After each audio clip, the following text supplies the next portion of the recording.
scandal. People just don't want to admit it. They don't want dirty laundry to be aired in public. They genuinely think that, and that's why there's still this denial even now. There's an official report by Sir Michael Wilshaw. It's found some very disturbing things. Some people still think that it don't exist. Same Sir Michael Wilshaw who just... We all know that Europe, and particularly the UK, has been grappling with issues surrounding Islamic extremism and cultural integration. The debate on BBC's The Big Question was about the same problem. Douglas Murray takes on a Muslim convert on the topic of Islamic extremism in Europe.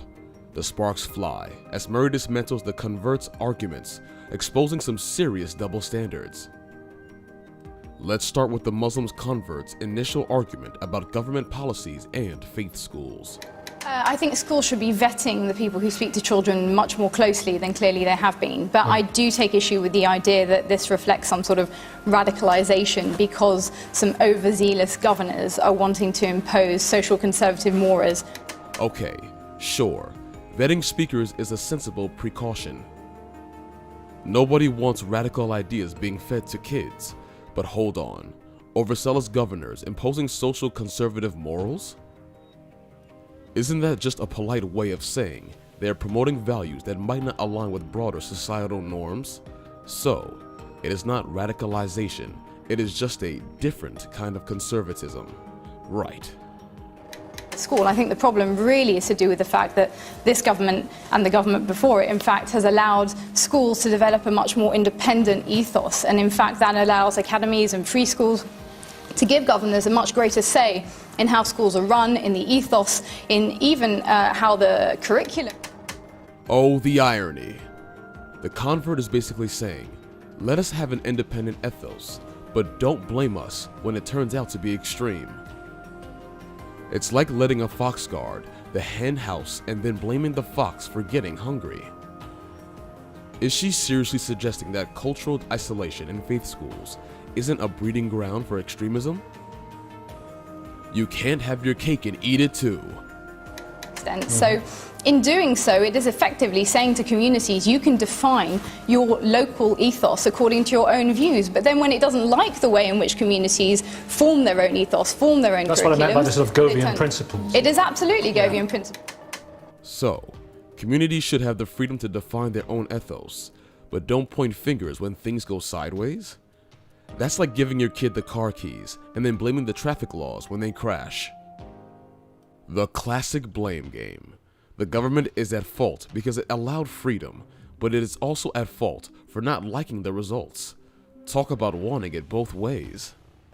The other issue is that this government really is playing a double speak here. It can't on one hand talk about the issue of cultural isolation and support faith schools. Faith schools develop all sorts of forms of cultural isolation. That isn't to say they should be promoted in any secular schools, but to suggest that's a form of extremism suggests this government is actually supporting forms of extremism in faith schools. Exactly. You hit the nail on the head, but then missed the entire plank. Is she seriously suggesting that cultural isolation in faith schools isn't a breeding ground for extremism? It's like saying, sure, let's all live in bubbles, but don't blame us when those bubbles burst into extremism. The convert's argument is like a maze with no exit, full of twists and turns, but ultimately going nowhere. The government is blamed for both giving too much freedom and not liking the results of that freedom. You can't have it both ways. If faith schools are breeding cultural isolation, isn't it time to reevaluate their impact on society? Now, let's hear from Douglas Murray. He talks about the confusion around British values due to mass immigration. The problem going on here, the problem going on here is that we're in the middle of a debate. I mean, the nation is going through something very substantial change, and I think that what we've been discussing in recent days and what we've been discussing this morning kind of reflects it. And isn't that just the understatement of the century? We are not just in the middle of a debate, we are in the middle of an identity crisis. Substantial change is right. It's like trying to fit a square peg into a round hole. We want diversity, but how do we keep our own identity intact? As one of the results of mass immigration of recent decades, there has been a substantial change in the country. All sorts of good things have come from that, and some negatives have. But one of the things that has come from it is this confusion. Now, there's a thought. We used to know exactly who we were, but now, it's like asking a teenager what they want to be when they grow up. Confusing, right? Exactly. We've become a melting pot without any clear recipe.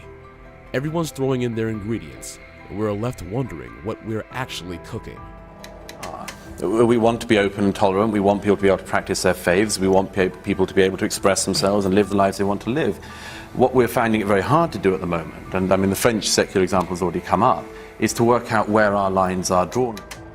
Now, isn't that just spot on? It's like we've invited everyone to a potluck, but forgot to set any rules about what dishes to bring. We want to be open and tolerant, but where do we draw the line? This is where the debate gets juicy.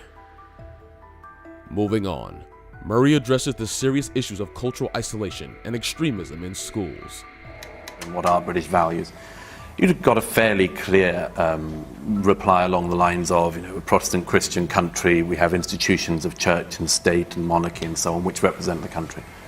As one of the results of mass immigration of recent decades, there has been a substantial change in the country. Now, let's be honest. If you're teaching kids to chant anti-Christian slogans, that is no cultural isolation. That's straight up indoctrination.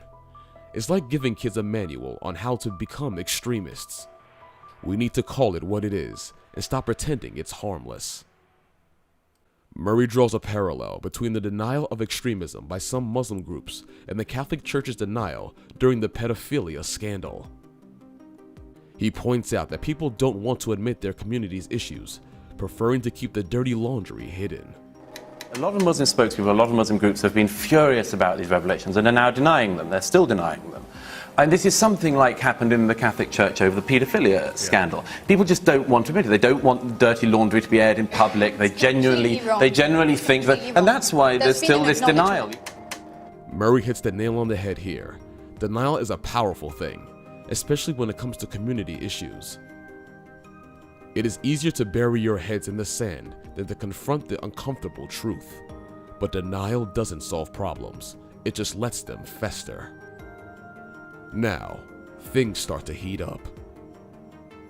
The Muslim convert gets emotional and attacks the messenger instead of addressing the core issue of extremism in schools.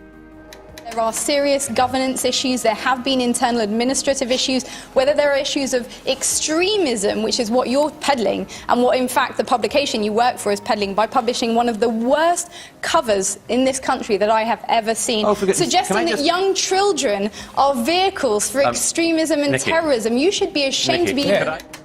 The classic deflection tactic. When you cannot argue the facts, attack the person presenting them. She is more outraged by a magazine cover than by the fact that kids are being taught extremist views. It's like complaining about the color of the Band-Aid while ignoring the wound it's covering. And now, the moment we've all been waiting for. Murray responds to the convert, pointing out that denying the issues in schools is counterproductive.